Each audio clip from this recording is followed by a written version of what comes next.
From Lagos, the nation's commercial capital, this is the news at 10. Live from Channels Television. Reporting tonight, Ayotunde Balogun.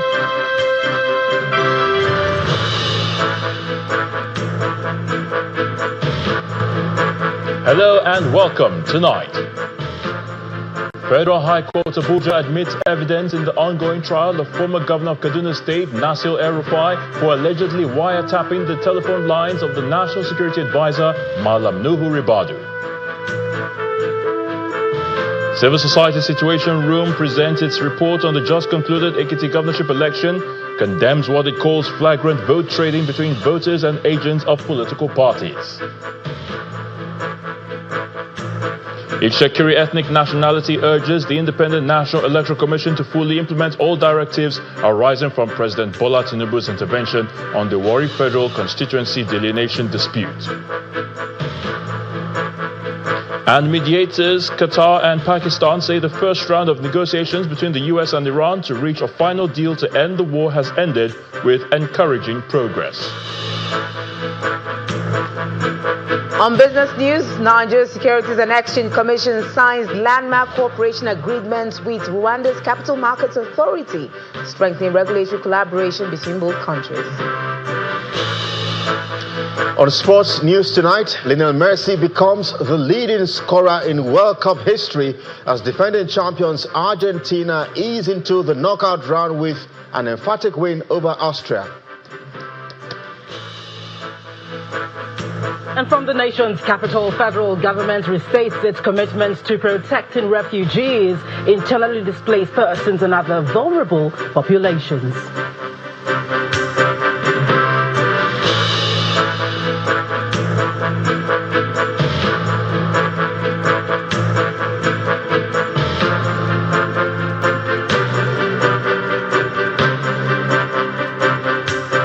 The Federal High Court Abuja has admitted in evidence a testimony by a witness of the Department of State Services, Deji Adinaju, in the ongoing trial of former Kaduna State Governor Nasir El-Rufai for allegedly wiretapping the telephone lines of the National Security Advisor, Malam Nuhu Ribadu. Mr. El-Rufai had, in a February interview, claimed to have been wiretapping the telephone conversation of the NSA. Now, the witness and a human rights lawyer told the court that he appeared for an interview program on a national station on February the 16th, the same day Mr. El-Rufai made the confession on the same television station. The prosecution tendered the subpoena used to summon Mr. Adinaju, which was admitted and marked as Exhibit G. The court also viewed the interview involving Mr. El-Rufai, after which Mr. Adinaju confirmed the recording and the statements allegedly made during the program. The prosecution subsequently tendered Mr. Adinjaju's own interview contained in a flash drive alongside a certificate of compliance. Both were admitted in evidence as Exhibits H and H1. On the cross-examination by the defense counsel, Paul Erokoro, Mr. Adinjaju stated that while he did not hear Mr. El-Rufai specifically say he hacked the phone lines of the NSA, he heard him say, quote, "We listened to the conversations of the NSA," end quote. Meanwhile, the prosecution tendered an official gazette without objection from the defense, and the document was admitted and marked as Exhibit I. Now, the matter was adjourned until June the 23rd for continuation of trial. Justice Mohammed Umar of the Federal High Court Abuja has ordered the remand of the presidential candidate of the African Action Congress, Mr. Omoyele Sowore, in Kuje Correctional Center. He will remain in custody until Wednesday, June the 24th, when proceedings will resume on a 2-count cybercrime charge filed against him by the Department of State Services for calling President Bola Tinubu a criminal in a social media post. In the short ruling, Justice Umar ordered Mr. Sowore to be kept in the correctional center pending the hearing and determination of his motion for stay of the order for revocation of his bail and bench warrant. Our correspondent Emanuela Ekele reports. The presidential candidate of the African Action Congress, Mr. Omoyele Sowore, is back at the Federal High Court Abuja following the bench warrant arrest handed down to him at the last adjourned date, and also for ruling of his application seeking the judge's recusal, citing bias.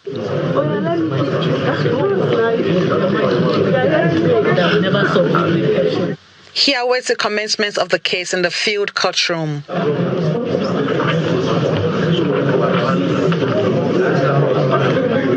At the resumed hearing, the trial judge dismissed Sowore's earlier application seeking his recusal from the case.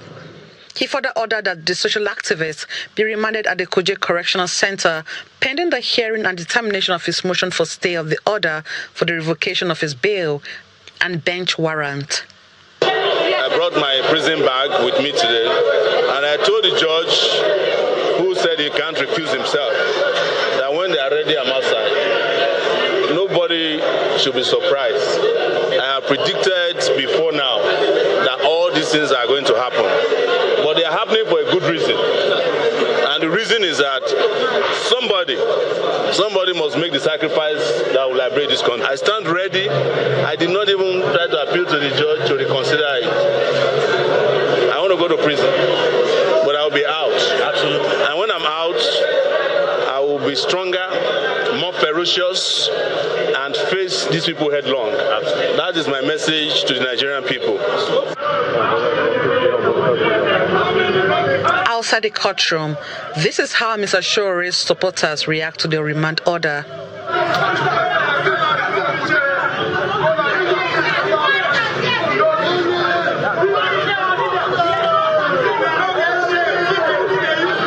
Mr. Sowore is finally taken away in a Hilux van to the correctional center. The case has been adjourned to 24th June for hearing. Emanuela Ekele, Channels Television News. Stakeholders in Bauchi State have urged the Nigeria Police to accord greater priority to the welfare of police officers as part of efforts to address the current security challenges facing the country. The stakeholders also highlight issues relating to manpower shortages and the need for modern logistics support during a stakeholders' engagement and interactive session with the Inspector General of Police at the Bauchi State Police Command headquarters. Our correspondent, Hajara Aliu, reports.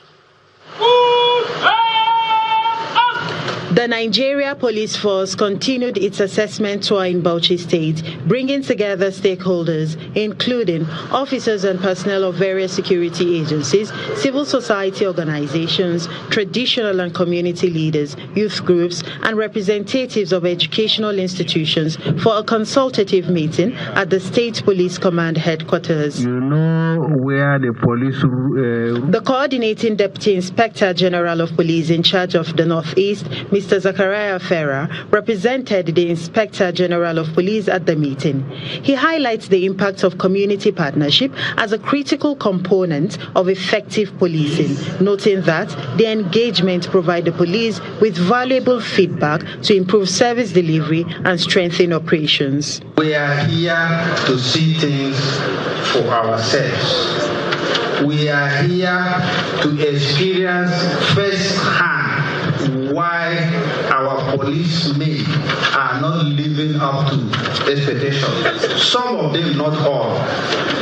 The Bauchi State Commissioner of Police, Mr. Sani Omolori Aliyu, highlights some of the challenges affecting operations within the command and makes a case for the provision of modern security equipment to enable personnel respond effectively to emerging security threats across the state. Strength of the command. While the command has a dedicated workforce, a significant challenge is the shortage of manpower, which constrains our deployment capabilities and affects our ability to respond swiftly to increasing security threats across the state. Stakeholders in their contributions raised critical issues, particularly welfare of police personnel, noting that addressing them would enhance motivation, productivity, and overall performance. I just browsed to find out how much does a police officer, an average police officer, receives in the UK. I found that somebody who is not very close to a commissioner earns £44,465. which is equivalent to £3,666 per month. That is about 11 million naira for a police officer. Tell me if you can give a police officer 11 million naira. The issue of anything corruption will not have arisen. The stakeholders also urge relevant authorities to take decisive steps in addressing these challenges as they further pledge to continue providing timely and credible intelligence to security agencies to strengthen security operations. Hajara Aliyu, Channels Television News. The Nigeria Civil Society Situation Room has issued its observer report on the just concluded Ekiti governorship election, condemning what it describes as flagrant vote trading between voters and agents of political parties without any significant arrest by security personnel.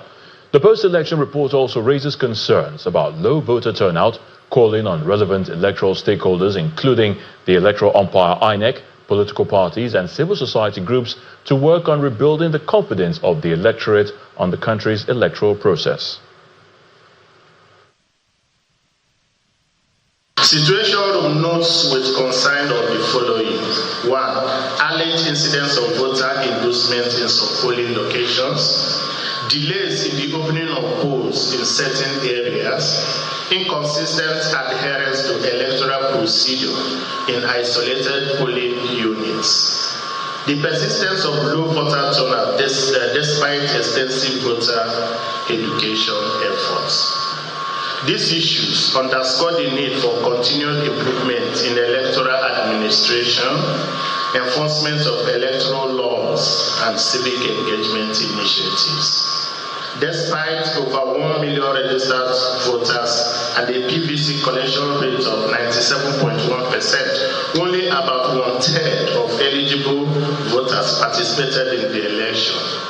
This trend raises important questions regarding citizen confidence in electoral processes, political parties, and governance outcome, and requires urgent attention from INEC, political actors, civil society organizations, and relevant government institutions. There is so much widespread vote trading because both citizens and the political parties were involved, even pricing and all that. Many people came, you can hear them saying, I just came to collect my money and vote. And actually, we saw so many people, they directed them, go and vote here, snap. And the police personnel were not doing anything. In few reported cases, and we saw female road safety, civil defense saying you cannot, if you want to buy, go outside the line, distinguishing themselves. Ahead of the 2027 general elections, the woman leader of the ruling All Progressives Congress, Mrs. Mary Alile, is asking women to ensure the re-election of President Bola Tinubu through massive mobilization. Speaking in Abuja while playing host to leaders of Asiwaju loyalist ladies and the Tinubu torchbearers, Mrs. Alile says there is a need for support groups to unite in order to champion the cause of women and good governance. She adds that the renewed hope agenda of President Tinubu is transforming Nigeria, and Nigerians must be allowed to benefit from the reforms of the present administration. We must appreciate the President of the Federal Republic of Nigeria renewed hope agenda. The renewed hope agenda have brought so much light to Nigerians. The things that you have not seen before, we have seen it under the renewed hope agenda. Projects that was forgotten for decades, not years, decades, have been revitalized under the renewed hope agenda. Particularly, I must touch on the one that touches me the most. You see, we are all mothers. The best, what we want is what is best for our children. And frankly, in Nigeria today, we have a lot of women that struggle just to pay school fees. The reason why that is so interesting to me is because once upon a time, I moved from one uncle's house to another uncle's house looking for 60 naira for school fees in those days. In part two after the break, Ishakiri ethnic nationality urges the Independent National Electoral Commission to fully implement all directives arising from President Bola Tinubu's intervention in the Warri federal constituency delineation dispute. Please stay with us.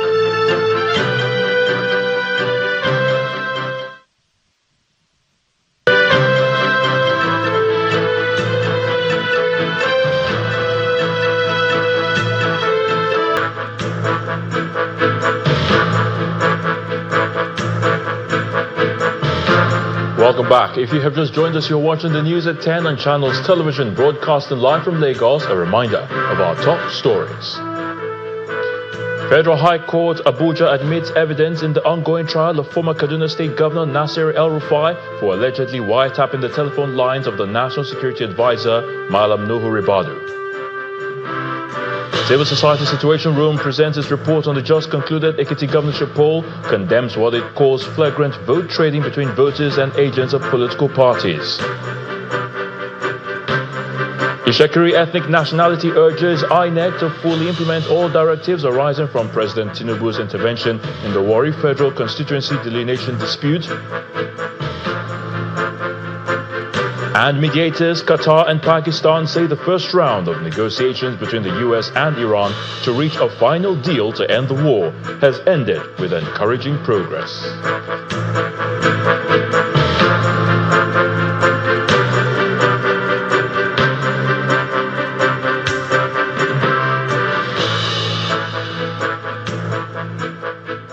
We're in Delta State now, where the ethnic nationality of Ishakiri has called on the electoral umpire INEC to fully implement all directives arising from President Bola Tinubu's intervention on the Warri federal constituency delineation dispute, alleging that aspects of the agreements reached during the June 11th peace meeting in Abuja have not been carried out. Addressing a press conference on the sideline of the celebration of the Olubose Day in Warri, Delta State, the group expressed concern over the continued retention of disputed ward names in Warri South on INEC's website and warned that selective implementation of the directives could heighten tensions and undermine peace in the area. Developments indicate that the INEC has proceeded to host and retain the disputed ward names on its national website, contrary to the intendment of the presidential intervention. This action has generated widespread concern among stakeholders and has further heightened tensions within affected communities. INEC are not our planners that come and rename Warri. We will not accept it. The security of Warri will not accept it. We used to have 6 wards. The judge had 4. Today they say the president directed. The president said it's presidential directive.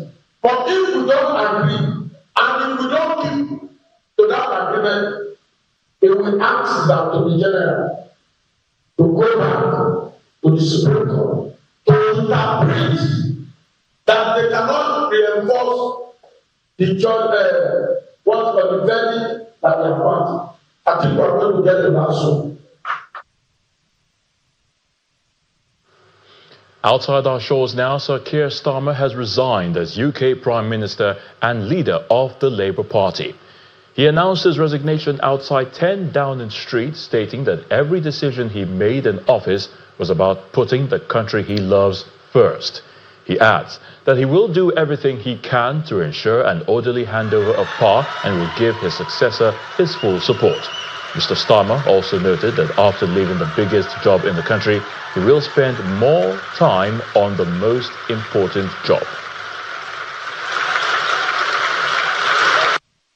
The question my party is asking now is whether I am best placed to lead us into the next general election. I have heard the answer of my parliamentary party to that question, and I accept that answer with good grace. Every decision I've taken has been about putting the country I love first. That is why I will resign as leader of the Labour Party. I have spoken to His Majesty the King this morning to inform him of my decision. I will ask the National Executive Committee of the Labour Party to set out a timetable with nominations opening on the 9th of July and completed by the summer recess. In the case of a contest, this will ensure a new leader is in place before Parliament returns in September. I will remain in post as Prime Minister until the contest is complete, and I will do everything I can to ensure an orderly handover of power. I will also give my successor my full and unequivocal support, knowing that they will inherit a Britain that is far stronger and fairer than the one I inherited 2 years ago, better prepared for the challenges ahead, and better able to ensure the Labour Party secures a second term in office. I want to thank all of those friends and colleagues who have been at my side for these past 6 years or so, for their incredible commitment, service and support. I want to thank the brilliant Number 10 staff and our country's extraordinary civil service who dedicate their lives to public service. And when I leave the biggest job in the country, I shall spend more time on the most important job, being the best husband I can to my fantastic wife Vic, who has been a rock by my side through good times and bad, and being the best dad I can to my beautiful children, who are my pride and my joy. Back home, the Nigeria Democratic Congress NDC presidential candidate for next year's general elections, Mr. Peter Obi, has called on President Bola Tinubu to resign, citing what he describes as monumental failure in governance. In a statement issued on his X handle today, Mr. Obi said he was inspired by the British Prime Minister's planned resignation and the public dissatisfaction over economic challenges and unfulfilled campaign promises. Drawing parallels with Nigeria, the NDC presidential candidate recalled how President Tinubu, before becoming president, repeatedly demanded the resignation of former President Goodluck Jonathan over insecurity and economic hardship. He argued that President Tinubu had failed to fulfill key campaign promises on electricity, security, anti-corruption, and citizens' welfare, claiming conditions have worsened since 2023. Mr. Obi said growing insecurity, persistent power shortages, and deepening economic hardship justify calls for the president's resignation, insisting accountability in public office is necessary for building a better Nigeria. Meanwhile, the presidency has dismissed Mr. Peter Obi's call for President Bola Tinubu's resignation, describing it as misplaced, anti-democratic, and politically motivated. In a statement by the presidential advisor, Mr. Bayo Onanuga, the presidency argued that Nigeria operates a presidential system unlike Britain's parliamentary model and that President Tinubu remains constitutionally elected for a fixed term. The presidency cited recent electoral victories by the ruling party as evidence of continued public support for the president. It also defended the president's record on security, claiming thousands of terrorists have been neutralized and major investments made in security operations. On the economy, the government pointed to sustained GDP growth, rising foreign reserves, increased oil production, higher government revenues, and stronger investor confidence. The presidency described Mr. Obi's resignation demand as a political distraction, insisting Nigeria is making progress under President Tinubu's leadership.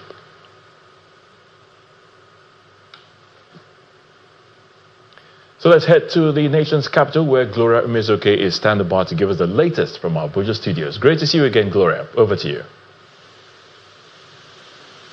Same here. Many thanks, Ariel. But here in Abuja, the federal government has reaffirmed its commitment to protecting refugees, internally displaced persons, and other vulnerable populations, while calling for greater collaboration to address the challenges of forced displacement.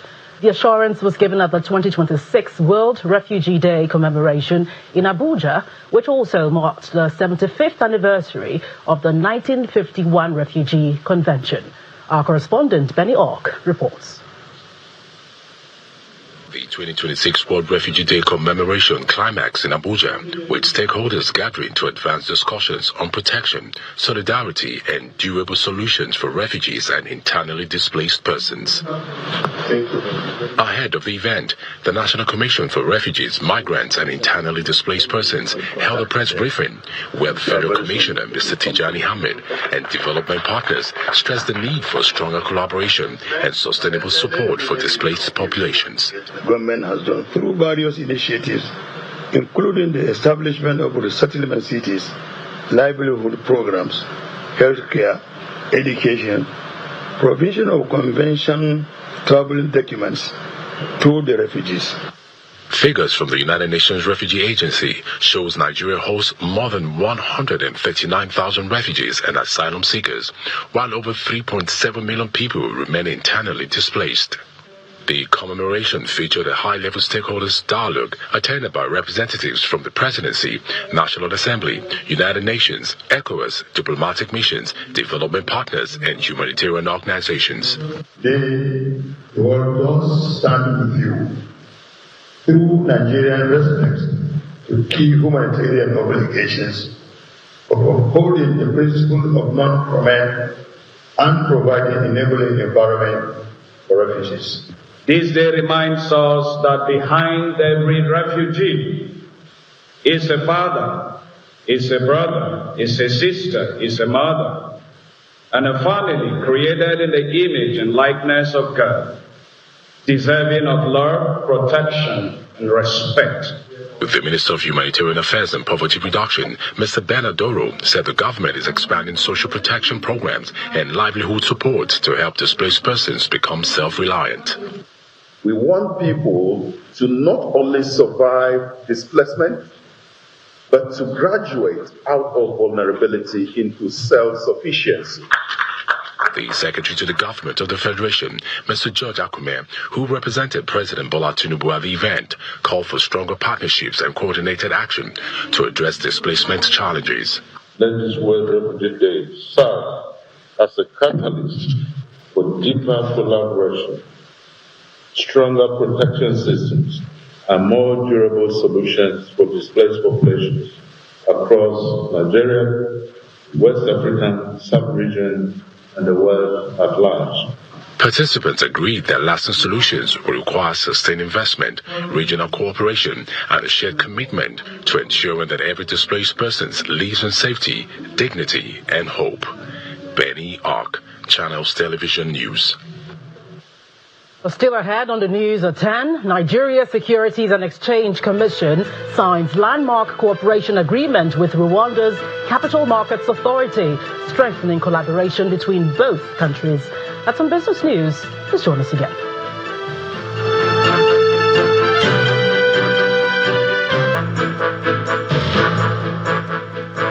Welcome back. You're still watching the news at 10, coming to you live on Channels Television. To Company News, as part of its ongoing fleet expansion strategy aimed at strengthening domestic, regional and international operations, United Nigeria Airlines has officially unveiled 2 newly acquired Boeing 737-800 aircrafts. The aircrafts were formally presented to stakeholders during a ceremony in Lagos and named in honor of 2 eminent Nigerians. According to the airline's management, the gesture reflects the cultural and historical significance of the honorees, while showcasing Nigeria's rich heritage, values, and national pride. The unveiling of the 2 newly acquired Boeing 737-800 aircrafts attracted key players in the aviation industry, government officials, traditional leaders, business partners, and many others. The aircrafts are being named in honor of 2 distinguished Nigerians, His Royal Majesty Igwe Nnaemeka Achebe, the Obi of Onitsha, and late literary icon Professor Chinua Achebe.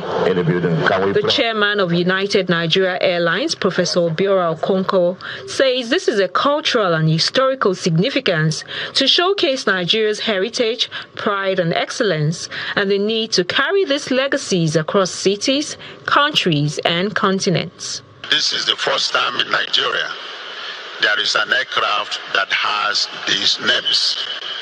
We have one Achebe, who carried the stories that introduced Africa to the whole world. Chino Achebe. Then we have another Achebe, still an icon and a legend, and obviously loved and admired by a whole lot, including my humble self. The chairman credits resilience, hope, and sacrifice for the 2-year journey to acquiring the aircrafts. He wants the government to review the aviation sharing structure to improve the sustainability of the sector. We want reductions in the charges. And we're telling the government that until the government leave the money for aviation in the accounts of aviation regulators, these services of the regulators to the operators will never improve. Speakers at the unveiling commended the airline for the acquisition. It's fuel efficient, very comfortable. Like I said, you can fly this airplane from Lagos to London, direct, non-stop. So I know the capabilities of those aircraft. The Minister of Aviation and Aerospace Development, Senior Advocate of Nigeria, Festus Keyamo, said the new aircrafts would allow United Nigeria to begin flying about 4 to 5 approved international routes, while also reducing delays and cancellations on its existing network. As a government, we gave our backing to this transaction, and many more will follow. It will ease passengers' trauma. It will also drive down prices. That is what we are aiming. We want competition to drive down the cost of these tickets. We dedicate this to God Almighty and for the use of Nigerians. God bless you. In the name of the Father. The governor of Abia State, Alex Oti, and the minister led other guests for the ribbon-cutting exercise and the inspection of the aircrafts, while the leadership of United Nigeria Airlines used the opportunity to restate its commitment to safe, seamless, and world-class services. Well, that's it from the nation's capitals. Back to you, Ayo. Thank you so much, Gloria. Residents of the Mushin area of Lagos today woke up to a loud sound later detected as an explosion. Now, the explosion was soon discovered to be from a gold Toyota Sienna van parked overnight along Way Street. Speaking while making an on-the-spot assessment at the scene of the blast in the Mushin area of Lagos, the State Commissioner of Police, Tijani Fatai, assures residents that the area has now been confirmed safe after thorough sweeping by explosive ordnance disposal experts. We deployed the EOD men from operating from our explosive ordnance department to this place, and when they came, they cordoned off the area, sweep the area, and from their finding, they find out that actually it was an IED. Improvised explosive device. So they found out that it was an IED because the owner of the vehicle that the explosive detonator beside his vehicle gave the information that as soon as he parked his vehicle there overnight, and this morning when he was about when he entered the vehicle and started the vehicle, he just saw an explosion from the passenger side of the vehicle. He got little injury. He has been taken to the hospital and is being stabilized now. So now after the whole sweeping of the whole area by the EOD operatives, we were told that for now the area is free of any IED. So I just want to employ the people of the area to go about their normal duties, or nothing to panic about rather, and there's no need for anybody to be worried. We can see that the area is a hub of commercial activities. The remnants of the IED have been taken to their office for more investigation. Will Ibong is right here to give us the latest in the world of business. Will?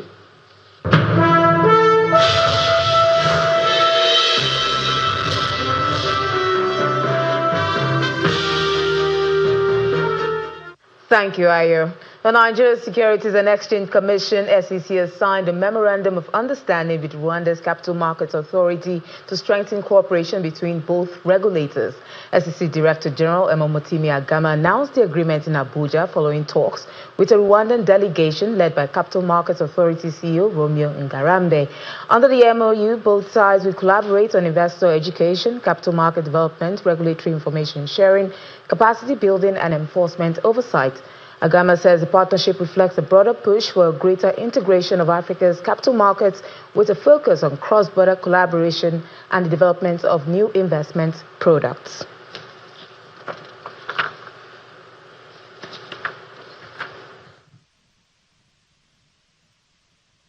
Now, SpaceX is launching a senior unsecured bond offering and says it holds about $100.8 billion in cash, according to the company's disclosures. Shares fell about 8% after this announcement, and the company says proceeds will be used to repay bridge financing and support general corporate funding needs. The move comes just days after its blockbuster IPO, which raised nearly $86 billion after the green shoe option was exercised. SpaceX is also pushing ahead with major expansion plans in artificial intelligence, including future data center development in space. And now it's checking out with our domestic equities market, which kicked off the trading week in the green as investors take advantage of last week's bearish performance to bargain hunt. Here's Laddie Williams with more.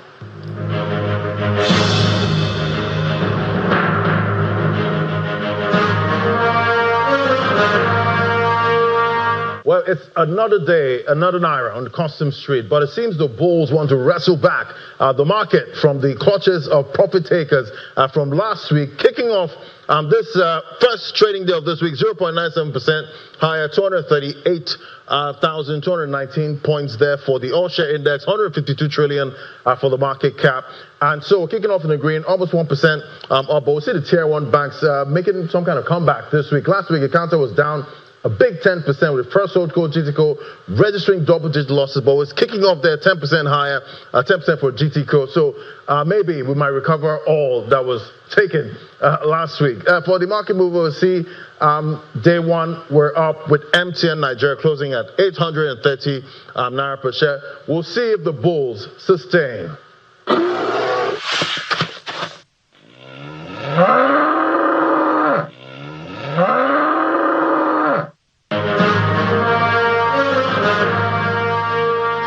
Fingers crossed, Laddie. Let's see if the bull will regain tomorrow's trading. But let's check out the closing numbers for other major stock markets now.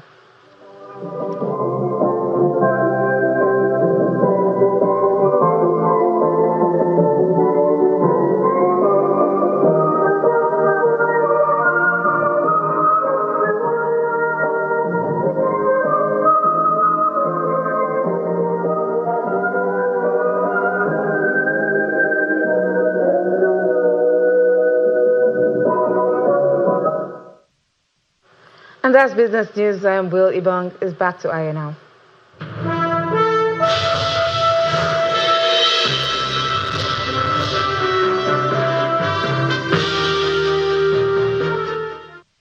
Many thanks, Will. Still to come on the news at 10. Mediators Qatar and Pakistan say the first round of negotiations between the US and Iran to reach a final deal to end the war has ended with encouraging progress. That's on the international scene. Join us again. Welcome back. Samit Pusey is up next from our London studio with our international news and around the world in 5. Good evening and welcome to the Channel Studios here in London with your international news around the world in 5. Mediators Qatar and Pakistan have said the first round of negotiations between the US and Iran to reach a final deal to end the war has ended with encouraging progress. In a joint statement, Qatar and Pakistan said that the parties had agreed to a roadmap towards reaching a final deal within 60 days. Iran's Foreign Minister Sayed Abbas Araghchi said there had been major progress towards ending the conflict in Lebanon. The Memorandum of Understanding signed last week includes a commitment to ending the fighting on all fronts, including in Lebanon, and the reopening of the Strait of Hormuz. The UK's Prime Minister, Sir Keir Starmer, has resigned, with fellow Labour MP Andy Burnham confirming he'll stand to replace him. It comes after weeks of speculation over whether he would resign, with record-low polling numbers and several ongoing political scandals. Speaking outside number 10 Downing Street, the Prime Minister gave an emotional speech. Every decision I've taken has been about putting the country I love first. That is why I will resign as leader of the Labour Party. I have spoken to His Majesty the King this morning to inform him of my decision. I want to thank all of those friends and colleagues who have been at my side for these past 6 years or so, for their incredible commitment, service and support. I want to thank the brilliant number 10 staff and our country's extraordinary civil service who dedicate their lives to public service. And when I leave the biggest job in the country, I shall spend more time on the most important job, being the best husband I can to my fantastic wife Vic, who has been a rock by my side through good times and bad, and being the best dad I can to my beautiful children, who are my pride and my joy. Thank you very much.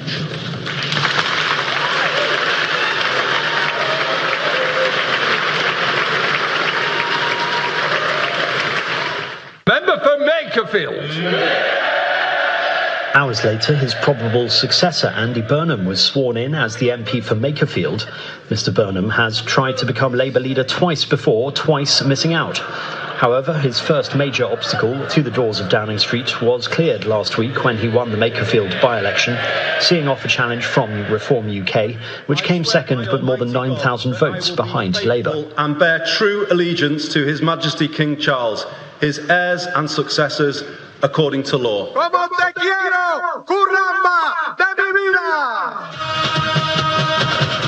Right-wing candidate Abelardo de la Espriella has narrowly won Colombia's presidential election, marking a dramatic shift in how the government will tackle the country's internal armed conflict and violence. De la Espriella, who was endorsed by Donald Trump, has pledged a military crackdown on illegal armed groups, drug trafficking and crime.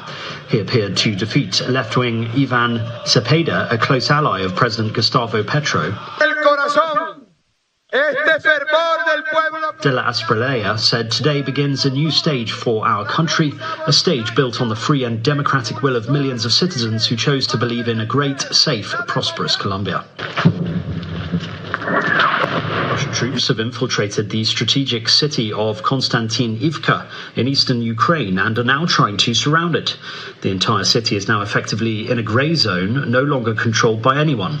Konstantinivka is a gateway to the rest of the Donbass region. If it falls, Russian troops would be able to push towards Ukraine's last remaining strongholds in the east, the cities of Kramatorsk and Sloviansk, and move closer to seizing Donbass completely, one of the Kremlin's key objectives of the war. And a London Underground station that flooded for years is finally staying dry thanks to a family of beavers. After officials nearly built an artificial reservoir to fix the problem at Greenford in Ealing, conservationists instead released wild beavers into nearby Paradise Fields back in 2023. Simply by doing what beavers do best, building dams, they have turned the area into a natural wetland, and the station has not flooded since. And that's your international news around the world in 5. Now back to the Channel studios in Lagos.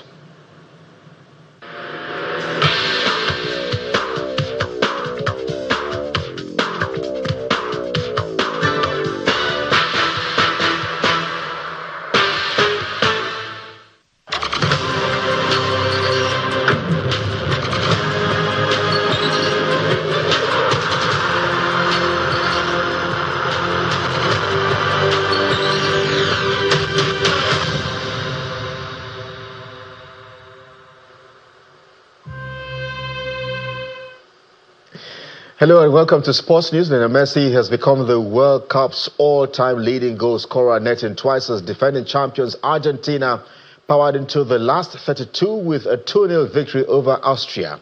Well, Messi swept home a low finish in the 38th minute of the Group J game to take his career World Cup goals tally to 17. The Inter Miami forward extended his record to 18 goals, finishing through a crowd of Austria defenders deep in stoppage time to seal the win for the South Americans. The victory guarantees Argentina could clinch top spot if Jordan fails to defeat Algeria.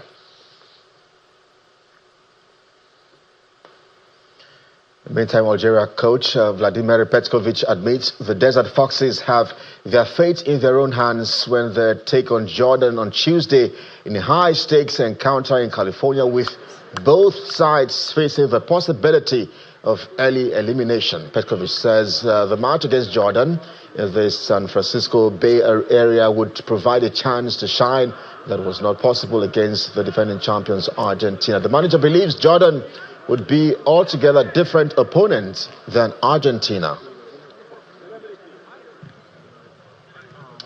Senegal coach Papithios insists his side must show why they are African giants when they face Norway in a crucial World Cup Group I match this Tuesday. The manager is urging his players to respond with pride, discipline and intensity, as they have a responsibility not only to Senegal but also to the continent. The 35-year-old admitted that the Lions of Teranga are in a demanding group, and his players knew before the tournament that every match would carry major consequences, and victory would reopen their path towards the round of 32.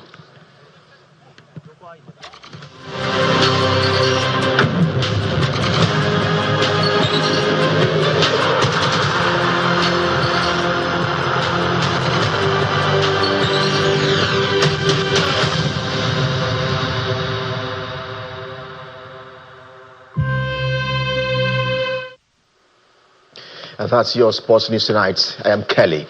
Egi guys, back to Ayotunde.